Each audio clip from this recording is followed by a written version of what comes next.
জলসার অন্যতম hit mega হলো অনুরাগের ছোঁয়া। দীর্ঘদিন টিআরপি লিস্টে স্বমহিমায় ১ নম্বর স্থানে জাঁকিয়ে বসেছিল এই ধারাবাহিক। তবে বর্তমানে সেই স্থানচ্যুত হলেও এখনও বেশ ভালোই ফল করছে এটি। বিগত বেশ কিছুদিন ধরে দেখানো হচ্ছিল সূর্য নিজের ভুল বুঝে দীপা এবং মেয়েদের থেকে অনেক দূরে চলে গিয়েছিল।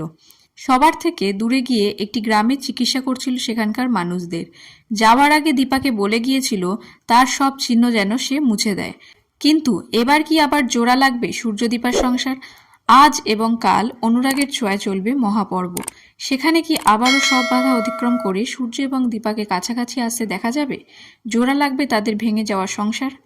এই উত্তর আগামী 2 পর্বে জানা যাবে। দীপার শ্বশুরবাড়িতেও যে ভাঙন ধরেছে সেটি নতুন নয়, তবে সব ওঠাপড়ায় তার পাশে আছে বন্ধু অর্জুন। ছোট্ট সোনা এবং রূপাও চায় তার মায়ের সঙ্গে অর্জুনের বিয়ে হোক, কিন্তু দীপা চায় না সেটা। অন্যদিকে সূর্যকে প্রেমের জালে ফাঁসাতে চায় ইরা, কিন্তু সে কে?